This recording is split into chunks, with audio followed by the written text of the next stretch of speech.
Bonjour et bienvenue dans Fertilité, le grand décryptage. Je suis Dr Chloé Crane, gynécologue obstétricienne spécialisée en médecine de la reproduction et cofondatrice de la Maison de la Fertilité. Dans ce podcast, nous explorerons les mécanismes de la fertilité à la lumière des dernières avancées scientifiques pour mieux comprendre et expliquer ce qui influence la conception. Ensemble, nous allons décrypter la fertilité. Aujourd'hui, nous avons le professeur Dominique de Ziegler pour nous aider à parler des bilans d'infertilité. Bonjour professeur. Bonjour Chloé, c'est un honneur pour moi de me joindre à ce groupe de la Maison de la Fertilité. C'est un fantastique honneur. Le bilan de l'infertilité est effectivement une question importante. Donc j'aimerais vous Euh, poser la question, quelle est la définition de l'infertilité et quand le bilan doit-il être entrepris? alors, c'est une excellente question. L'OMS, qui est l'Organisation mondiale de la santé, a défini l'infertilité comme étant l'absence de grossesse, l'absence de conception après 12 mois de rapport non protégé. Donc, théoriquement, le bilan de l'infertilité devrait être conduit une fois que l'infertilité est établie, c'est-à-dire après un an. Dans un certain nombre de cas, cependant, compte tenu de la baisse de la fertilité avec l'âge, il est communément admis de commencer les investigations au bout de 6 mois quand la femme a plus de 35 ans. Dans certains cas aussi, il y a des suspicions qui peuvent exister. Il peut y avoir des antécédents d'infection pelvienne, il peut y avoir ceci ou cela. Et dans ces cas-là, il ne faut pas attendre. Enfin, un homme, dans certains cas, peut savoir, par exemple, qu'il a été opéré pour une non-descente des testicules lorsqu'il était enfant. Et dans ce cas, bien évidemment aussi, il faut évaluer le sperme sans attendre et le faire tout de suite. Enfin, il y a des couples qui, dans certains cas, peuvent demander un bilan avant de concevoir, comme on fait un bilan de santé, et c'est tout à fait acceptable. Dans ces cas, on fera par exemple une sérologie virale, une sérologie anti-chlamydia et éventuellement un spermogramme.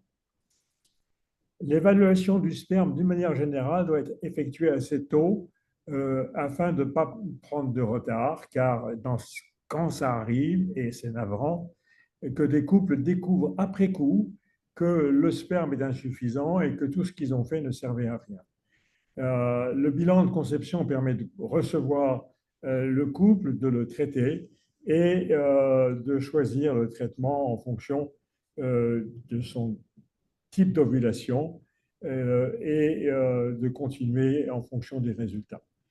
Le bilan avant la conception peut inclure, outre les sérologies hépatiques et infectieuses, bien sûr une échographie. Très bien. Et qu'en est-il de la mesure de l'AMH pour prévoir la fertilité des femmes? Ah, ça c'est une grosse question. L'AMH, c'est l'hormone antimillérienne qui est produite notamment par les ovaires, par les petits follicules chez les femmes et qui, d'une certaine manière, reflète le nombre de ces petits follicules. Il est indéniable que la mesure de l'AMH permet de prévoir la réponse à la stimulation ovarienne si on fait une fécondation in vitro, par exemple, si on fait une stimulation, et à ce moment-là, la mesure de l'AMH est indispensable. Par contre, certains ont proposé d'utiliser l'AMH comme dépistage de la fertilité. Ça, c'est faux et archi faux. La mesure de l'AMH ne sert à rien pour déterminer si une femme est fertile ou pas. Le taux d'AMH prévoit la réponse à la stimulation, mais ne prévoit pas du tout la fertilité naturelle. Par conséquent, mesurer l'AMH comme un screening, comme un test de routine, est une erreur, car si le taux s'avère bas, cela va déclencher chez une femme qui n'est par ailleurs pas infertile, par exemple, si on mesurait ça chez une femme de 30 ans, ça va déclencher chez elle des angoisses inutiles et surtout, ça n'a aucune prédiction de ses chances de concevoir naturellement. L'AMH ne se mesure qu'avant une stimulation pour la fécondation in vitro. Très bien, merci beaucoup pour cet éclairage. Revenons au couple infertile. Comment proposez-vous de procéder? Alors, il y a un certain nombre de règles. Une des questions qui est importante, c'est de ne pas perdre de temps et de ne pas faire de traitement inutile.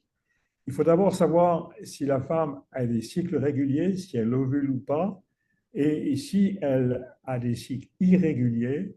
Dans ce cas-là, on va avoir recours à une induction de l'ovulation qui sera associée ou non à un déclenchement de l'ovulation. Et on va utiliser soit du létrozole, soit du clomide. Le létrozole donne des meilleurs résultats. Et il faut déterminer aussi la durée de l'infertilité pour savoir combien de cycles on va entreprendre. En général, on entreprend entre 3 et 6 cycles. Bien sûr, la question qui se pose aussi est de savoir si les trompes de Fallope qui relient les ovaires à l'utérus sont perméables ou pas, ou si elles ont pu être obstruées. Et dans ce cas-là, aujourd'hui, on fait une évaluation par échographie qui s'appelle communément IFOSI, qui est beaucoup plus simple et beaucoup moins douloureuse que les anciennes radiographies. Très bien. Y a-t-il des tests qui ont été abandonnés? Et oui, tout arrive. Tout arrive. Il y a des tests qui sont abandonnés, très clairement, oui. Par exemple, le plus important, il n'y a pas si longtemps encore, 10 ans peut-être, on faisait très souvent une scolioscopie dans le bilan de fertilité. C'est un examen mini-chirurgical qui consiste à regarder à l'intérieur de l'abdomen en faisant un orifice dans le nombril. Et on le faisait quasiment de routine, notamment pour déterminer si cette femme avait de l'endométriose. Et au passage, si on en trouvait, ce qui est présent dans près de 30 à 40% des cas, on traitait chirurgicalement cette endométriose. On ne le fait plus pour deux raisons principales. La première, c'est que d'abord, on peut diagnostiquer l'endométriose par échographie. Et la deuxième, c'est que le traitement chirurgical de l'endométriose avant la fécondation in vitro est déconseillé, car en fait, il diminue la réponse ovarienne et plus personne ne le fait. Par conséquent, on ne fait plus de bilan par celluloscopie de routine dans les bilans d'infertilité. On a aussi abandonné un test qui est vieux comme Mathusalem, qui s'appelle le test de la glaire cervicale ou test de Huner, qui est parfaitement inutile, qui se faisait, que certains font encore, mais qui ne sert strictement à rien et qu'on peut tout à fait oublier et abandonner. Les femmes ovulent, on peut le savoir simplement en posant les questions qui conviennent. On peut savoir si une femme ovule, si elle a des cycles réguliers, si elle a des signes prémenstruels, des tensions dans les seins. Et dans ce cas-là, les tests d'ovulation ne sont pas nécessaires. Dans de rares cas, si on a un doute, on va mesurer la progestérone. Voilà, les bilans d'infertilité se sont simplifiés en fait. Tout Merci, arrive. professeur. Très intéressant. Nous allons aborder un autre sujet dans un autre podcast. À très vite. À très vite. Merci Chloé.